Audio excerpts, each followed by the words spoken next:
The Marinade. There's no O in Marinade. Let's try it one more time. Ready? 1, 2, 3. The Marinade. Marinade. Bone marinade. That's The Marinade. The Marinade. With Jason Earle.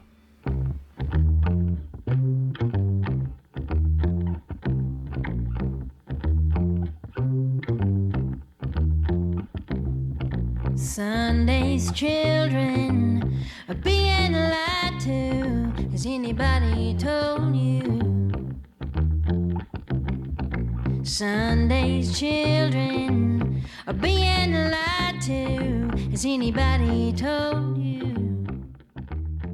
Welcome to The Marinade with Jason Earle, a free-flowing conversation about the creative process with creative people. This is episode 47, and our guest is Kelsey Waldon.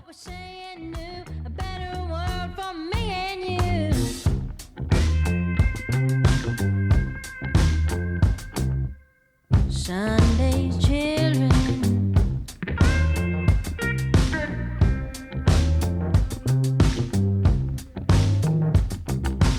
Sunday's children.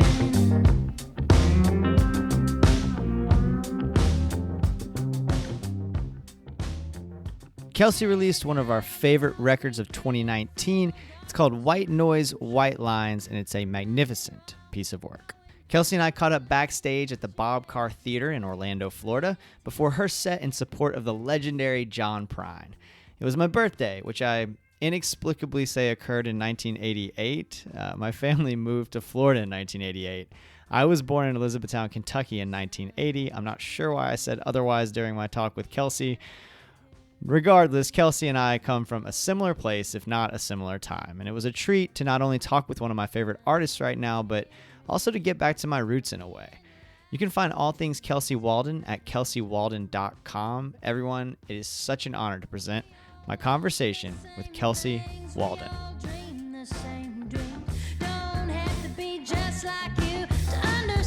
Universal truth. Don't have to be just like you to understand universal truth. To understand universal truth. To understand universal truth.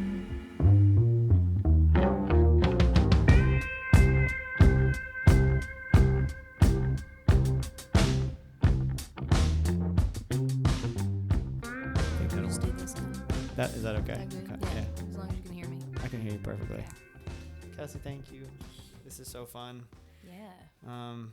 I think I connected with this record on a few levels. White Noise, White Lines. I think it's brilliant, first of all. So if I could just start with that. It's one of my favorites of the year in any genre, by anybody. And each time I listen, I get something new. I appreciate that. Elizabethtown, 1988. This guy was born. Nice. E-Town. Yeah. E-Town. That's awesome. So I think the Kentucky part Yeah. is something I can connect to, right? Like we moved Yeah. here when I was pretty young, but Wow. Yeah. Yeah. No. Yeah. I think there's something E-Town. to It's that. Not that far from where I grew up.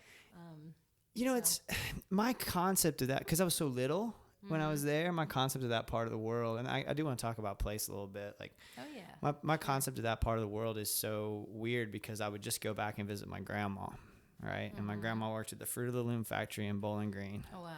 So we would go there, and then occasionally we'd go up to Louisville or something like that. But for the most part, Special occasions. yeah, exactly. If you're getting fancy, you go to Louisville. Louisville was, I mean, a big city. I mean, to us, Right.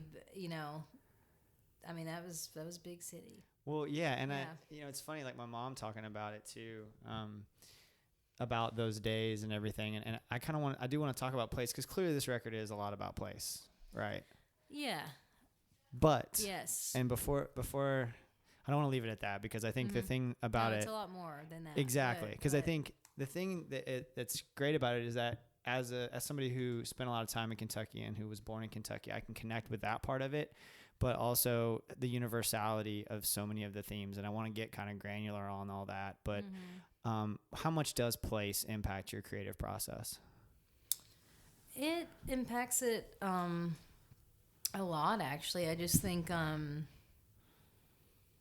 you know, I live in Ashland City, Tennessee now, which is 35 minutes outside of Nashville. And I lived in Nashville for pretty much straight like 8 years now, but also I've been on the road and, you know, not disconnected, you know, whatsoever with my Kentucky roots. Clearly, my whole family is still back home, and they're a little under 3 hours from me. So, I don't know, I'm just still very much, I think, connected with that community there, especially like the Kentucky music scene as well. I feel like that community, that music scene has been just as kind of, you know, supportive of me as even like, dare I say, the Nashville scene. I mean, to kind of answer your question, I kind of went on a rabbit trail there, but I'm just saying, like, you know, I'll always be a Kentuckian. I mean, if people ask me where I'm from, I say Kentucky. You know, I never say Nashville. No, I love Nashville. Nashville's been very good to me, but you know, it just inspires me because it is my sense of place. I mean, that's just such a huge. You know, when I feel like I forget who I am, I mean, I go back. You know, on Kentucky soil. You know, so that like says something to me. And when I like need like some kind of like, you know, just this touch of bass that's like, you know, like roots, like that's where, and so much of that flourishes to me because I think it's such a colorful region, you know, of the world, and you know, I mean, I feel like very lucky to grow up as a Kentuckian, you know. How often does that the language, I don't want to misquote you here, the language you just said was when you feel like you might be losing yourself, that you come back? How often does that happen? How much do I go back home? No, how often do you feel like, hey, I need that grounding in some way? I mean, I wouldn't say like quite a bit, but I mean, I think it's good to go back often. I think it's good to do soul trips, as I call them. Yeah. And I do them quite a bit, you know. You know, I mean, I don't think you ever necessarily forget totally who you are, but I just mean, you know, I travel a lot. I mean, I was gone for almost 3 months at a time, you know, this year. You know, and you're in a different city every night. Right. And, you know, it's like maybe I don't see like my family for that long. You know, obviously, you know, I talk to them maybe every other day, but, you know, sometimes days will go by on the road and I'll just be like, wow, I haven't talked to my mom in like a week, you know, like, and it's just because like we are so busy and, but I'm so close with my family, you know, so I just think that, you know, it's just important for me to go back home and, you know, spend time with my granny and just, you know, be around those people too. I mean, that's my DNA, you know. That's my upbringing. So yeah, I mean, I try to go home as much as possible. What does your, like, kind of maybe starting a little bit more globally and narrowing down a little bit, what does your process look like, your writing process? Well, I think, and I know everybody says this, but it's very true for me as well. My writing process is kind of everywhere. I mean, honestly, I would challenge you. I don't think everybody says that. Oh, well, most people I know kind of interesting. Maybe it doesn't say everywhere, but definitely says like they come in different ways. Okay. Songs come in different ways, I think. I don't like,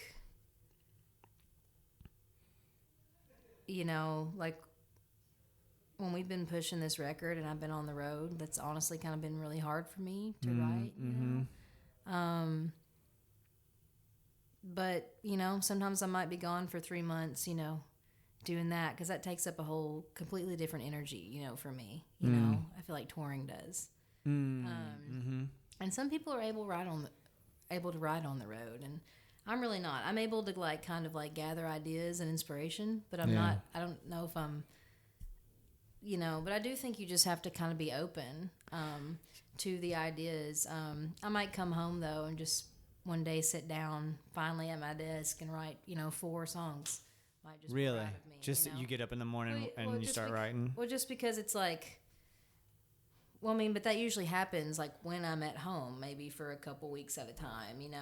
I feel like I have to have that time to kind of because I've been busting ass out on the road, and I feel like when I get back, that's kind of, it's like you have to kind of allow yourself to like process everything and like actually have feelings and inspiration. They say it's hard to be inspired when you're tired. Yeah. Oh, I like that. So I think basically what my point is that I've had so many different processes. This last record, I went up to a cabin up at Kentucky Lake, and I just like locked myself in there for a week.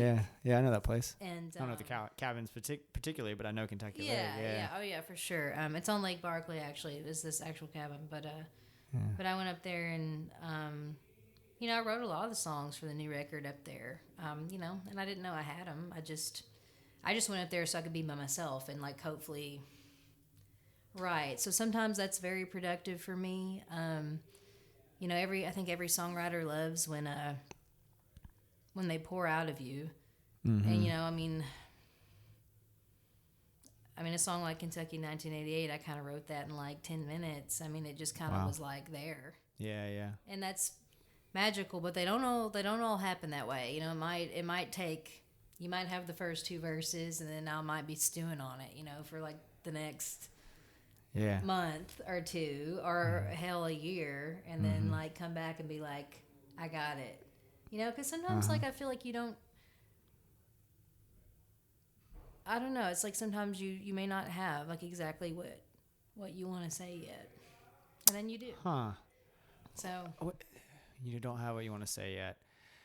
It's an interesting thought, like that the idea of the sort of like the seed hasn't germinated, but it's starting to kind of thing, and then it all starts with the seed. Yeah. I think it's very important too to not have crazy expectations of what those seeds are. I think you just gotta if they're planted, they can grow into whatever, it'll take its course. Are you good at that, at not putting expectations on them? I try not to. That wasn't my question. I try not to. Am I good at that? I try not to. I think it's very, like I said, I think it's just very important to be open to the situation and, always thinking. I think inspiration's all around you. Sorry. No, I just think inspiration's all around you, and I don't know, there's a part of it though, songwriting, like I think it does get harder as you get busier. Right. You know what I mean? Like for me personally, I feel like when I get home from tour, I do kind of have to just sit my ass down and be like, see what comes out today. Yeah. Because if I don't just at least put my mind to it, I think you at least have to make the, because it gets harder, when me writing songs 10 years ago is a lot different. It's not different in my process. It's not different in my inspiration. I just think, me 10 years ago, I don't think I had so much kind of like responsibility. You know what I mean? So interesting. A lot more, in life in general or career or both? Well, just career. When I wrote my first record, The Gold Mine, I feel like I was just, there's no pressure. I was just writing like, I wanted to write the best record, I could. I didn't really, and I don't know, they just kind of flowed out of me. There was kind of less, like I said, responsibilities to take on. So now, as my career gets busier and I'm busier, and I just think it takes a little more discipline. That's interesting. For sure. And have you been able to find that discipline? Yeah, for sure. I just kind of have to know, like, about those holes in my schedule. And, like this winter, I'm very excited because, it's still going to be a busy year, I think, next year. But, sure. January, there's like 2 gigs and then 2 kind of in-town gigs. So I'm like, okay, I have like this will be like like I at least have like 2 weeks at a time that I'm home. So I'm like, okay, you're gonna write. Do you set yourself a schedule for that? Because I know like one of the things that I struggle with that is like when I have time off, I tell myself ahead of time, you know, I'm busy. Oh, I've got 2 weeks. I'm going to do my creative work during those 2 weeks. And then I need like a day to pay my bills and stuff. And well, you know, stuff always happens. But like I said, I just think you got to be open, you know, to it happening and, you know, just save some time. Yeah. You know. The point you made earlier about kind of sort of letting go and letting it happen, you know, and how it becomes a little bit more difficult, you know, as you get busier, that letting go part, is there any work that maybe you do on yourself to allow you to get to that place? Is there like a meditative process you have? Is there like a coffee ritual? I don't know, whatever it might be. Sure. I mean, gosh, even, you know, our house that we live in now is, we live in a little cabin in Ashland City, and, you know, it's a lot more quiet out there. I love just waking up, having a cup of coffee, you know, sitting on the back porch, and then just being like, okay, now I'm gonna, you know, this whole day I'm gonna write. Or like I said, sometimes traveling for me is a good thing. Like that's why I went up to Kentucky Lake and went to another, well, just happened to be cabin up there. There's a theme here. I don't know. It is, I guess that's just what I do. There's probably nothing to explore there, but there's definitely a theme. Yeah. But I just mean cabin songs, is that the next record? Well, that though I think allowed me, you know, that kind of thing, because there was no distractions. It allowed me to. It was just you. It's just you in that cabin on Kentucky Lake. I mean, I tried to do that. Like when I want to write songs, I try to be. Is your phone gone, or are you like connected to the world? No, I'm connected to the world kind of. I just try to like not, you know, I might delete like social apps or something, or and then just put it away for a long time, you know. Yeah. Maybe check it at night. Sure. That kind of thing. But yeah, I mean, you know, every songwriter loves when they're focused. So, you know, I just try to kind of get my mind right in that way and kind of recenter myself and, you know, write. And sometimes, like I said, they just come out. I mean, everybody loves when that happens, but they don't always happen that way. Well, I think there's something to be said for both, right? Like once you get through the struggle of one you've been marinating on for a while. I didn't intentionally throw that marinade in there, but it's true though. But there's something that feels kind of good about that, right? Is that like you've done the work. It's not that it's cheaper when it just flows out of you. That's still your creative work, but and it's sometimes still coming from somewhere. From some magical, somewhere else. Some wherever that is that this show has been trying to get at for nearly 50 and I episodes. think it's good not to overanalyze like when the songs come to you like that, because I think a lot of people kind of be like, well, do I need to like, you know, I do think it's okay to kind of edit. I don't think you should completely overthink. I mean, if you know, I don't know, everyone's got their own, I think, standard for themselves, but I just think sometimes for me personally, like if I know that's what I've meant to say, then I just leave it. Well, how does that? That's great. Like, I love that. And I mean, because I'm like, that's what. Yeah. You know, that does not need to be overthought. Like, is it just? Do you have any like? Because you wrote all but one of these songs by yourself, right? On the most recent record. Yes. They're all you. There's no co-writes. You co-produced the record, right? Yes, yeah. So that's a lot of you. Are you just trusting your instinct on that? Or do you have other people look at your work, or are you just like, hey, this is what, like you said, this is what I want to say, so this is what it's going to be? I actually never show anybody my songs. Wow. I mean, there's some people I do. I mean, we have, you know, there's a lot of like my peers that I love, like my friend Erin Ray, who's a great artist. I don't know if you know her, but I don't know her personally, but I love her music. Like Sonora May, I've sent like songs to her. I mean, but I don't like have like me and Erin Ray and Caroline Spence and Michaela Ann, we actually have like a group text where we do kind of like send stuff. Cool. But I don't like I don't know. I don't really I think it's just case by case. You know, sometimes I might send somebody something, but I don't know. I never really ask a lot of opinions. Maybe I should. Well, I don't know if you should or not. I mean, you came out with this. I You wrote this should, brilliant because record. I Like, feel don't mess with that well, formula. I just mean, sometimes I feel like, I mean, you gotta trust some people's opinions, but you know, at the end of the day, I mean, even with this record, you know, I had a lot of people tell me it wasn't finished, and I was like, it's finished. Wow. And I'm happy that I went with my gut because, you know, I just think that's important. You know, go with your gut, go with your trust yourself. You know, trust. Yeah. I do think trusting yourself is very important, and I don't think that means you shouldn't be open to, you know, critique or especially advice. Right. You know, but I do think there is a part, I think, of you as an artist that has to have a little bit of, you know, trust in yourself. I mean,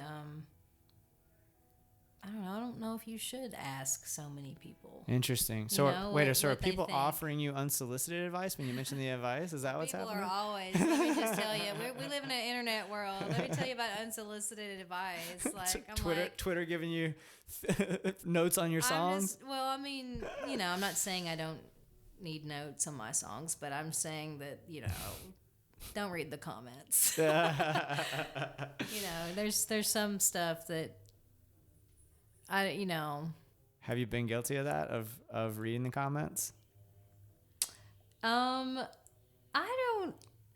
don't read them in the same way that I used to. I mean, now I find stuff really funny if I see like something that's like, and honestly, like, there's been a little more like hate with this record, just a little bit, like on the internet, like from like strangers, like weird, like well, like if we do like sponsored I mean, I don't do any of those posts, but like, you know, if Oboe or something does a sponsored post, there might be like like what? I don't know if I can say this on, can I say? You can say anything you want on this. We have as long as it's not. Well, maybe people would think this was funny because there was a post, like they did something for a Birmingham show, and some like random person on the internet was like, "You sound like a wild bag of dicks." And I was like, "Well, that sounds better than a tame bag." What I don't does know. That mean? I mean, but it's just funny. It's comical to me sometimes because you're just like, okay. That all being said, oh my God, I didn't mean to go off on that rabbit trail. No, that's awesome. But all that being said, because I know some of my artists, you know, friends that take that very personally. It's like, you know what? You can't. They don't know. They don't know. They don't know who you are. Also, that dude said wild bag of dicks. He doesn't know what he's talking about. Although I'm totally stealing that and going to figure out the right context for it, and I'm going to use it. The only reason I say that is because I kind of think it's just funny because to me, like, that's what we all said, you know, my whole team, we were like, well, that means you've made it. If people give random people shit, are, I mean, just think about how like someone like Brandon Lambert feels, or oh my God, just think about all the like. So anyway, like Love Life in the papers and stuff. Like, I can't imagine that it's just level. like, you don't even know me. Yeah, I can't. But even anyway. That being said, I don't know where I was going with that, but well, we were just talking about like the reception of the record, and you mentioned comments, and I was just asking like, well, the reception of the record has been, you know, what matters to me most is that listeners have been truly, you know, despite if it makes lists or despite if it makes whatever, like, I think like the reaction that.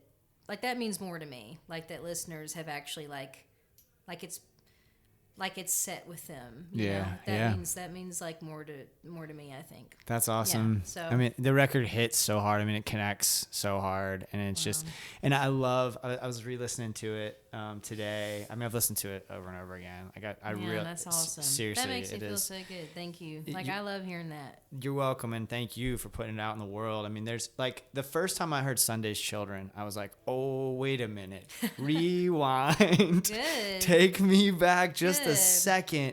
You talk about a song I can connect to. Wow. I mean, like, that's so awesome. I was looking at the lyrics today. Tear down the walls we build. Feel darkness with no shield. Nothing wrong with growing pains. let it teach you everything. Let it teach you everything. Just lays me out. And then later you say, Man, that's awesome. don't have to be just like you to understand universal truth. This shit plays out at Thanksgiving for me all the time with my family. Like these themes and these, like you're saying the stuff that I've been trying to say Well, I for so appreciate long. that. I appreciate that. You know, I never wanted that song to also come off as like this judgmental thing either. It's honestly more kind of like a stream of consciousness for me. I mean, you know, it's just something that was on my heart, you know. I don't like just sit down and think, oh, this song's going to be about this or this is going to be about that. I mean, sometimes I do, but with that one, I didn't. That was just more of a linear stream of consciousness, you know, and you know, yeah, I mean, you get it. I've had a little bit of hate for that song, but only I think from people that didn't really understand. I don't know, I don't think things are so black and white, you know. There's a lot of gray areas, and you know, it's not dissing any kind of, you know, religion per se at all. You know, it's just like sometimes, I don't know. I think it's sad sometimes too when we live in a world where certain people feel like they can't be a part of some belief systems, and just because of, you know, hate and you know, any kind of self-righteous attitude. Just really takes me off. Anything that, so I mean, it's just kind of anything that excludes people based on immutable characteristics. Like that's the biggest cause I champion, right? Is the idea that like so often when I grew up in the Baptist church, I heard messages about people of color, about gay people, about anybody who wasn't basically white and Southern and Protestant for that matter. It happens. So many messages in this huge Baptist church that I went to with all these people believing the same thing. And on the one hand, they're preaching love, and on the other hand, they're telling me that if someone loves somebody that's the same gender as them, that they're going to literally burn in hell, was the message that I was getting. And the moment that I realized how much bullshit that was just so difficult. Like that moment. Sure. I mean, you probably know? like very liberating for you as well. I mean, Sure. I think I think faith can be a really amazing thing for some people. Mm-hmm.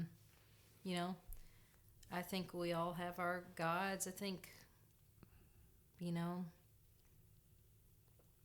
I think God is kind of even like being your truest self, and I think it really hurt me sometimes growing up to see some of my like gay friends, you know, really be made to feel so wrong, like for who they were.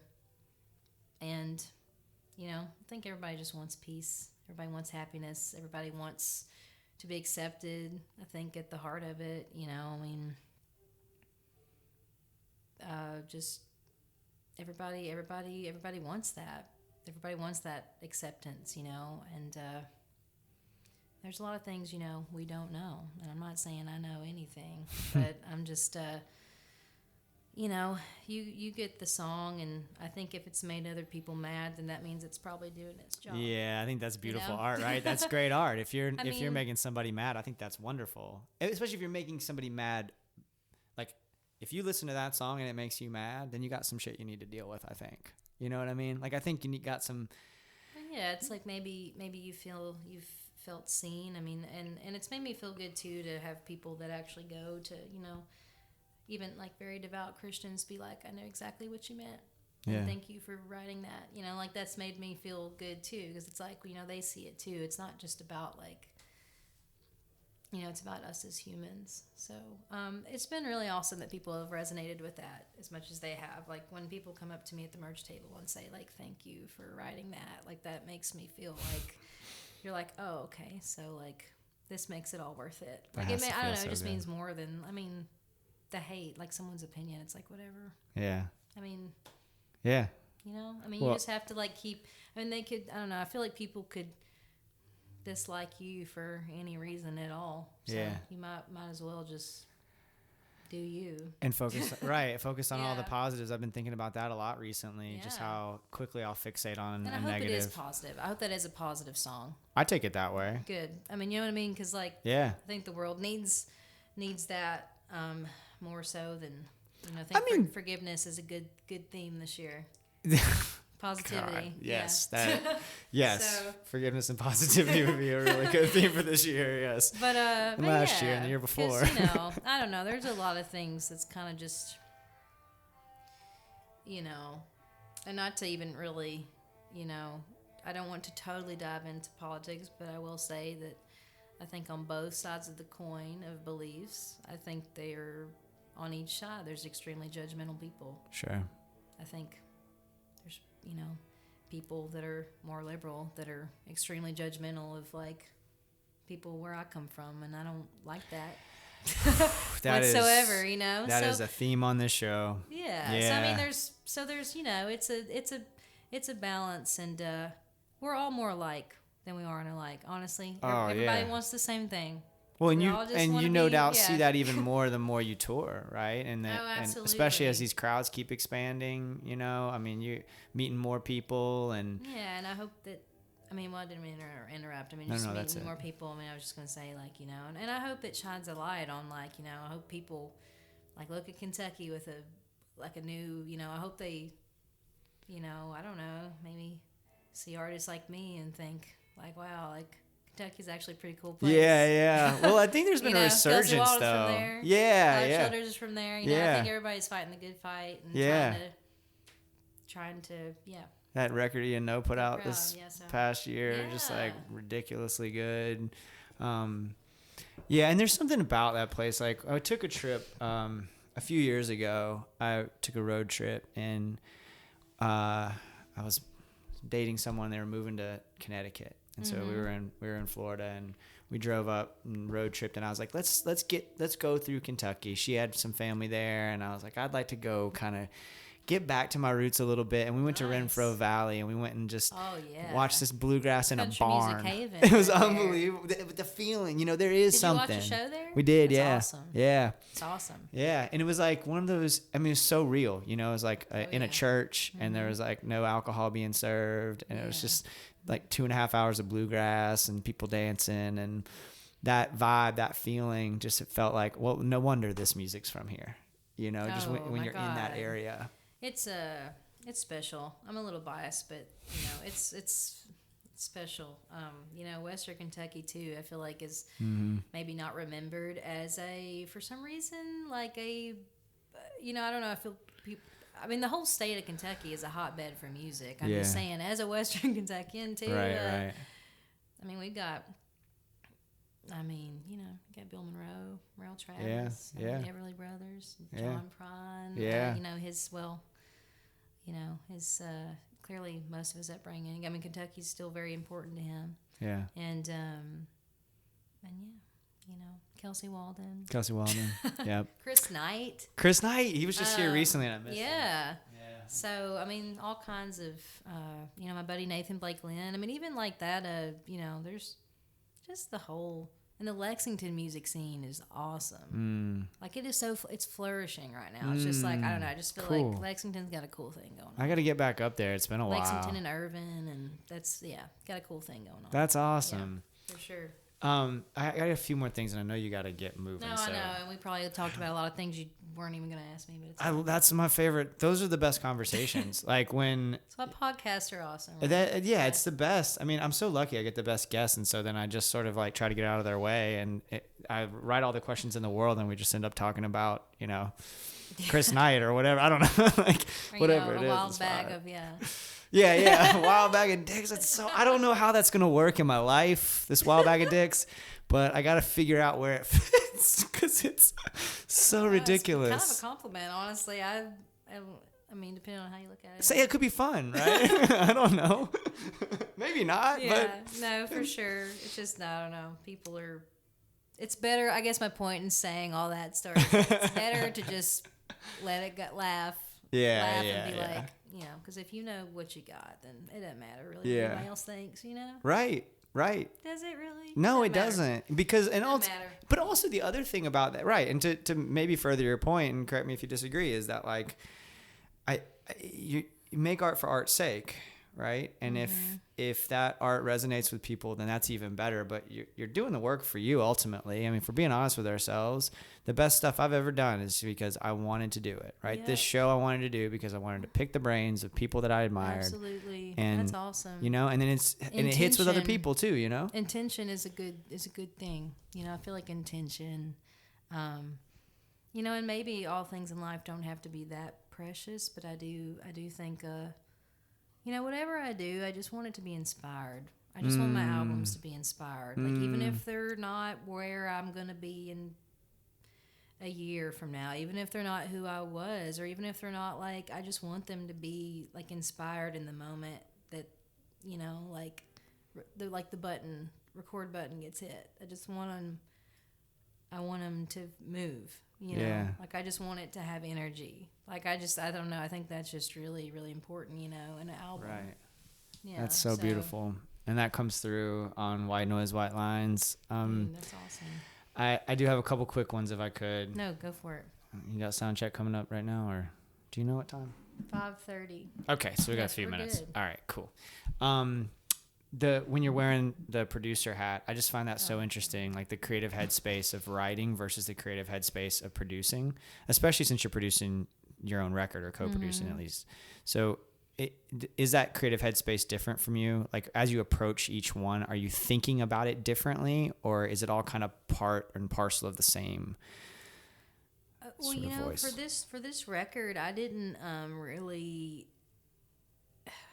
I mean, I didn't ask for like a co-production credit actually until kind of like later after we were done. Like we kind of just went into it. It was very organic, and you know, Dan Nobler, who produced it with me. I mean, he steered the ship as far as like, you know, I feel like it's always important to at least have that one like guiding light that helps, you know, kind of translate what the rest of us want. I mean, you know, there has to be that kind of like forward direction, I feel like, or it's just like not gonna.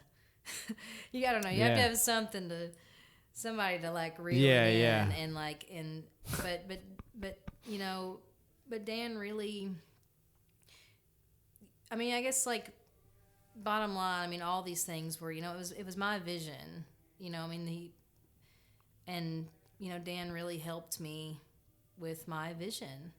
I mean, he helped me get there, you know, he helped me explain things to the band. He was like our sixth member, you know, kind of like invisible, you know, he was kind of like our invisible but very heard member, you know, and, you know, things that I was feeling or hearing, he absolutely helped me translate those to like Nate, my drummer, and everybody. And, you know, so I mean, and he absolutely produced it, but you know, in the end, I asked, you know, kind of for a credit, because I was like, you know, it was, I mean, a lot of the stuff was, you know, they were my ideas. I mean, they were all of our ideas too, but I mean, like, you know, like Black Patch, like all that stuff. It was like I hear twin fiddles. Like it was like everything was, you know. So I mean, I don't know. That's just me, you know.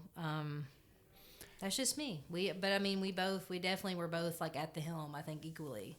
Yeah. So. Are you writing like? That's beautiful. Are you writing like when you're in the cabin at Kentucky Lake? Are you writing a skeleton basically of the song and then you're taking it to the band, or are you pretty clear in your head what it's going to look like or what it's going to sound like? You know, both. Wow. Some stuff I immediately could hear stuff. You know, songs like White Noise, I kind of actually wrote like 3 days before I brought it in, like right before we started tracking the record. Like I wrote that one last. Like I wrote it 3 days before we went into the studio, and then the album ended up being called that. Wow! But like, that's pretty wild. Yeah, but I mean, I just feel like it's always good to have a little room for like. I mean, we went in and rehearsed. You know, we had been playing 3 of the songs on the road for a while. But then we reworked him in the studio. We'd been playing Anyhow of Rio Barton and Runaway sometimes, like on the road. So that was nice because everyone was kind of still familiar with that. Right. And then we got into the studio together just for like 3 days and kind of had like a rehearsal, kind of like a co-production. And we just kind of like, basically we just vibed out and jammed on like all the other stuff. Just so we like, we're not, I just wanted everyone to be, and Dan did too, I just wanted everybody to be familiar, with everything.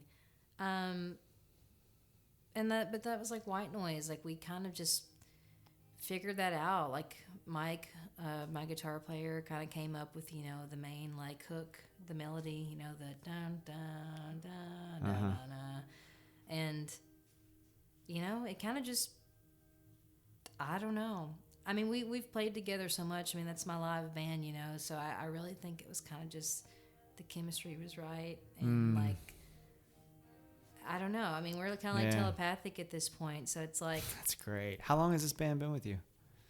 How long have you been together? My longest, well, beforehand, my pedal steel player, Brett, that's on the record, he's been with me since like before the gold mine. Like, wow. So I don't know. That was like 6 years, but he plays with Casey Musgraves now. But now in this band, Alec, my bass player, he's been with me for probably like 5 to 6 years. Everybody else has been with me like 3.5 or so. But as a unit, this band it's been like 3.5 years. So I guess this is just totally self-serving because I've seen you once, and I saw you at a midday set at Gasparilla Music Festival in Tampa a few years ago. Oh yeah. So that probably would have been that same was this band. Yeah, that was the band that was on the record. And our God, that was even. I feel like it's even better now. Yeah, that's awesome. I'm excited, man. Like, I don't know. I mean, we don't have our steel player tonight at the show, but that means just 4-piece, 30 minutes. I'm excited. Lean and mean. I can't wait. I can't wait. This is gonna be such a great night. And we've been, we had a little break for 2 weeks. We were on the road for 3 months, and then had a break for 2 weeks. So hopefully it won't be too much of dust. I doubt you'll have too much rust in 2 weeks. Yeah, but sometimes you're just kind of like, whoa, what are we doing again? Yeah, I know. It's just like we just had a break. We've slept. We've slept for 2 weeks and ate turkey and. Oh yeah, that's a good point. Yeah, but anyway, I mean, to kind of circle back around to that, I think it's important to have a little bit of danger. You don't want to have too much suffocation room for those. I feel like creating in the studio. You kind of want to have a little bit of. I think you want to be just enough prepared that you're not freaking out, but then like. You want to have a few tunes that are just kind of like, well, let's see. Yeah, let's see what happens. Like, let's see. Like, sometimes pressure like that can make some people like really create some pretty mind-blowing stuff because you were like, I don't know, it just came to me. I mean, think about all those Muscle Shoals records. Yeah. And, you hear about guys like Reggie Young just being like, I don't know, I just played the intro to Dusty Springfield's Son of a Preacher sense to Man. me. And you're like, yeah, that's how that happens. That's so crazy to me. Just like the confidence in yourself too. Like just to make something like that happen, you have to have put in the work ahead of time. I mean, I don't know how you could do it otherwise. There may be some just magical beings that don't have to do it, but I think that those kinds of things happen because you've been obsessed with it or because you've really been putting in the work, and then the magic can happen. You can get there. Well, yeah, because you've done your homework. Yeah. And, I mean, I don't think it. I definitely think it. There has to be at least a little bit of like a creative maturity, I guess. It's. I mean, I don't know. I feel like I've spent a lot of time like in my life kind of listening to like the records I loved and kind of like dissecting like why I loved them. Oh, interesting. I mean? Yeah. So like, I don't know. I kind of want to do the same thing with my records. So. That's so interesting. So did you grow up like you're listening to a record and learning the songs on it, or just as a listener dissecting it? Well, yeah. I mean, when I first started writing songs, I mean, I was actually technically maybe 9. Wow. We have proof of that, but from what I remember, like real songs, like putting them to my guitar, like lyrics to my guitar playing was probably around 12. And yeah, I say this a lot in interviews, but my very first song I ever wrote was it was basically a ripoff of All Along the Watchtower by Bob Dylan. But I mean, so many of my peers have said that too. You know, like because when you're figuring it out, I mean, I think it's really important to learn other people's songs because you're just. I mean, how do you even know how to work your way around? Yeah. Like, you gotta. I mean, eventually, obviously, too. You hope that you want it. You don't want to steal from anybody. You gotta. I mean, we're all stealing from each other, right? Yeah. But I just mean, like, well, I mean, everybody. I mean, there is that sense of, everything's influenced by everything else. But, you hope that eventually, it becomes your own. It's like something you can claim. Right. For your own. Right. Your own voice. I think finding your own voice in that is important, and you can only kind of really do that from just playing and playing and playing. Yeah. But when I first started writing songs, I definitely learned other people's songs. I learned like my favorite Beatles songs and like Dylan. I loved Bob Dylan. I mean, Neil Young. I learned a lot of John Prine songs. Yeah. John Prine's sound checking right now, everybody. I don't know if you can hear that. I don't know if it's picking up, but it's pretty fucking cool. I don't know. Yeah, because we closed the door to the speaker. But they're. It's sometimes too. He doesn't come to sound check, but he's clearly here That's tonight. cool. Yeah, he's clearly here. Yeah. So. Indulge me just a second. Like, I wonder if that comes through. Here you go. Oh yeah. That's pretty. I don't know. That's if that awesome. make any sense. I bet they can hear it. Yeah. He's sound checking, knocking on your screen door from Tree of Forgiveness. Oh my goodness. All those listeners out there. Another amazing record that came out this year. Oh my God.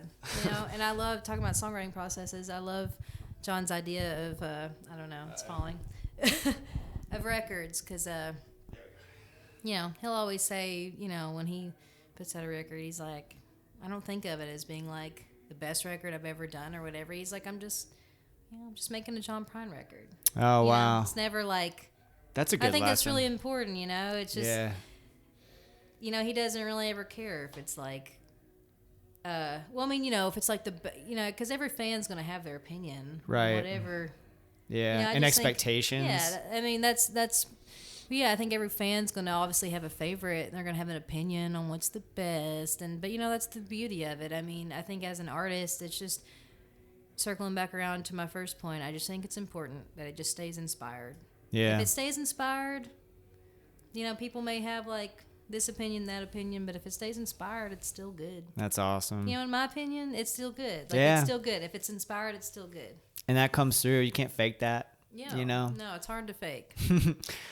What has you? We usually finish up with what has you inspired at the moment. What art has you? What are you listening to or reading or watching? Like art that's got you fired up at the moment. Honestly, I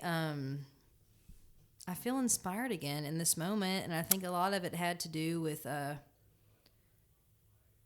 you start the first of the year really inspired, and then I like worked really hard, and then at the end of like this 3-month run, I was kind of like. I just need to sleep for like a week. So now that I'm like kind of rested and we've had a little break on the road, I'm feeling my spirit come back. It always does. Just kind of gets a little downtrodden for a moment sometimes. Right. But I have been re-listening, honestly, to all my favorite Lucinda Williams records. I've been so like, I kind of I loved. Obviously, like World Without Tears and like Car Wheels and all those were like some like definitive albums for me. But we actually met at All the Best Fest, and I was like, I don't know, I'm just so inspired by her, especially at this point in her career, just like the way she keeps. She just recorded a new record. I mean, she's just like, there's like nobody like her. Like she's just been and she was such an influence on me too at a young age, and it's just awesome to it like re-inspired me. I think like meeting her and seeing her play and meeting so many amazing songwriters there, actually, like Lori McKenna and all them. And these are all the best fest, you're saying? Mm-hmm. Yeah. So I've been I met Amy Lou there too, and that was awesome. That was amazing. Yeah. I was like total fangirled. But she was awesome. But Lucinda's great because we actually got to hang out a little bit, and she like knew who I was, which like almost made me cry. Yeah. So that being said, I started listening to just like, you know, there's like these live at WXPN sessions that's on the like the deluxe edition of Car Wheels. Oh, And like I just started listening to those, and I was like, oh my God, like we can't even get off of them in the van. We're just like so like obsessed with these songs right now. Like even these live versions are just like, you know, like Joy. And all those like. She played Joy when she was here with the Truckers a few months she played ago. All the Best Fest. I mean, all those songs, Paniola and so that's really, I think, just like Lucinda has inspired me so many times at different points in my life, but I think just like her energy, like that like it's just so free. There's so much freedom in that music, you know. Mm-hmm. I mean, how much freedom? I mean, how much liberation is in a phrase like, "You took my joy, I don't want you anymore." Yeah. I mean, I'm like, there it is. Like, there it is. Yeah. Need she say more? Yeah. Like, it's like... when she played that, she opened, she played with the Truckers. They co-headlined, you know, and here in town. And when she played Joy, there's this guy in town, Stephen Rock, who's this amazing songwriter and a wonderful dude. And it was one of those kind of shows where like everyone's reverently listening, you know. But then Joy came on and he just stood up and he's losing his mind. He's like 5 rows back, and then about half the theater just kind of was like, I think I need to do the same. It was like, how do you're powerless against that song, right? If it's just gonna take you, the spirit's gonna take you. That's really inspired me though, and it was funny though. I just looked at like, you know how Spotify does that like. Your top playlist of the past decade. Yeah. I'm just really proud to announce that Ricky Skaggs has made every one of my playlist from 2010 to 2020. Okay, guys. Right. And at least one John Anderson song. So honestly, I'm you know, my taste. I guess I'm the same. 10 years, no change. Well, those aren't bad ones at all to hold on to by any means. No, John Anderson, huh? That's great. Old habits. John Anderson, I feel like comes die. up in these conversations fairly often. Oh, awesome. Not outside of these conversations, but on the podcast, John Anderson's come up a few times. Good. Yeah. He's one of my absolute favorites. We do a John Anderson song in our set. Oh, cool. Having Hard Times. Really cool. It's kind of like a really early one. It's from the record, like his solo record. It's got like little clean shaven John, and I mean, John is perfect example of so many of my favorite singers. You know, it's like Ralph Stanley and even Loretta Lynn and you know, Keith Whitley, John Anderson, people that have had like singular voices. I mean, how would you mistake that voice for anybody? Seriously, right? I mean, that's like, and I love that. I mean, it's so country. Yeah. I mean, it's just like unapologetic country. Yeah. And really soulful too. It's just so good. Yeah. I mean, volume pedal, voice. Yeah. It's always sounds like he's going, you know, like, oh. But no, it's awesome. Yeah, he's one of my faves. That's awesome that he comes up. He's been one of my faves since I was like a little girl. Though. Yeah. You know? I mean, that's just like. What was that record? Now you got me thinking about that. It had a green cover. It came out in the 90s. There's a song on it called The Band Played On. I don't know if you know that album I'm talking about. I'm trying to think what the single was that was on country radio at that time. Of John's record? Of John, yeah. A green record in the 90s? I think it was green. The song was the song that hit me because it was like, because it made me think. I think that's about the time I realized. I didn't realize it was anxiety. I just realized that I was feeling this thing that ain't right. You know. Yeah, we do that. I mean, you know, I think most of us that are alive in the world struggle with. Anxiety every other day. Yeah. Maybe every day in some form. You know, so don't feel so bad. I don't feel bad. I work on it all the time. Oh man, we all do. Paradise was the name of the record. It came out in 96. Yes, the song. Band Yes. plays on. Well, the song Paradise isn't great. It's not the same Paradise same, as yeah. John's. Yeah. Prine's. Right. John Prine's, two different. But that's the track list on there. That's the ones that's the record that maybe it wasn't green. Now that Paradise. I was 15, so I don't know. Is a good song. But it hit me at that time when like 15 is like when I'm starting to really discover, musically That's awesome. like what I was into, and I'll that song will play in my head sometimes because the lyrics are basically like the gist of the song is shit's gonna hit you and the band's gonna keep playing. Life goes on. Definitely plays on. The band plays on. Let me tell you. And I had just gotten my heart broken for the first time about that time the record came out, and it just was such solace to me to be like, well, yeah, what are you gonna do about it? The band plays on. Wow. So. Well, his Wild and Blue is one of his favorite records of mine personally. And I just came home to Count the Memories. That's probably two of my big John Anderson albums. That's great. Yeah, they're awesome. I mean, they're 70s, in the 70s John. Yeah, I need to go deeper. Yeah, I don't know a lot John, of that older stuff. There's a 70s version of Swingin' that's on a Wild and Blue, and it's way cooler than the 90s one. Just saying. They're both really good. Yeah, I was just saying, the version I know is pretty damn cool. Drums are a little bit groovier. Yeah. Guitar is not as like, out there. Yeah. Right. It's just, I don't know. It's just fun. It's funkier. It's right, like slick. Okay. Yeah. All right. It's cool. It's cooler All to right. me. But yeah, no. Love John Anderson. We love you, John Anderson. Come on the show. Yeah. Awesome. Kelsey, this was so much fun. I'm so grateful for this. And I'm so excited to see you play tonight. I can't wait. I'm just so grateful and so excited. Thank you so much. This was really fun. Good. I'm glad. Awesome. Thank you.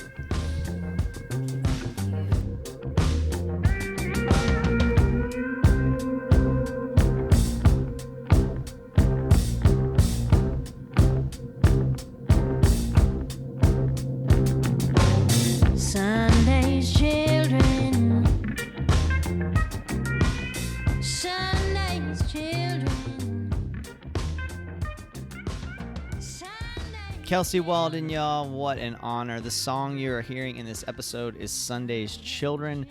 Thank you so much, Kelsey, for your time and thoughtfulness. Thank all of you for listening. Go get Kelsey's records at kelseywaldon.com. They're all fantastic, and the most recent one, as I mentioned before, is one of my favorites of the year. It's just top to bottom so good. You can find all things Marinade at marinadepodcast.com. Follow us on Twitter, Instagram, and Facebook for regular updates about the show, rants about the Jacksonville Jaguars, and retweets of accounts that advance mobility justice. Oh, also pictures of my adorable puppy Nonsense. If you really like what we're doing, please consider joining our Patreon community. For just a few bucks a month, you can get exclusive content like our Patreon-only show, Jason's Journey, where I dive deep into the process that leads to the Marinade being published each week and also discuss moments that have shaped my creative life. We've got a lot of great things planned for 2020, and keeping updated on those things hopefully will pay off. All right, y'all, it's time for What I'm Getting Down On, the segment of the show where I talk about the art that is inspiring me at the moment. I just watched Once Upon a Time in Hollywood, the most recent Quentin Tarantino film that came out this past year with Leo DiCaprio and Brad Pitt, and just this ridiculously star-studded cast. And I just thought it was wonderful. It's kind of a departure from some of his other stuff. Certainly the homage to eras that he appreciates. He's such a film fan. That's all there, but I don't know. There's just something different about the pacing of it. There's something different about the way he approached it, and I just thought it was a masterpiece. It's pretty long, but it's worth the effort. We also, I love vinyl, and I've had this old record player with these old speakers and really old rig, 70s and 80s era rig that is just like requiring maintenance that I don't know how to do, and so we've kind of been without a record player for a while, and I got my partner Chris and me, I guess, a record player for Christmas, So I've been revisiting records that I was crazy about or have been crazy about over the last few years, but haven't gotten to listen to on vinyl. So, for example, Rob Melançon's Pinkville, just love that record. And so I've been able to spin that quite a bit. All the Jason Isbell stuff, of course, I've listened to some of those records so many times that they're worn out. But, physically worn out is what I mean. I never get tired of Isbell, of course. Austin Lucas's Immortal Americans. He's got this beautiful blue vinyl. I don't know if there's any copies left, but if there are, get you one from his website. But I bought that record the first time I interviewed him back in 2018, and I've just barely gotten a chance to listen to it because my record player has been out of commission. So that's been super fun to go back to Immortal Americans. And then I've had a copy of John Coltrane's Blue Train, the record that got me into jazz. And I don't talk about jazz a ton on this show, but I love it. So that's been super fun to listen to. Just all these records that I've had for a while, but haven't had an opportunity to truly enjoy. And then finally, the other thing I wanted to talk about is I just recorded a bonus episode with Tom Meikle, who he's a Canadian artist who records as Map Of, M-A-P-P-E of. Map Of's record, The Isle of Eileen, has been on heavy rotation in my headphones lately. He created this whole fictional world, complete with accompanying artwork. There's a mood to it and a vibe to it that allows you to kind of get lost in it and project whatever you need onto it. It's just beautiful. And so I'm super excited for y'all to hear this episode. It will come your way on January 12th. So that'd be when this is coming out on a Sunday. A week from the day that this comes out, that bonus episode will come out. Y'all, thank you so much for listening. Until next time, go out and create something.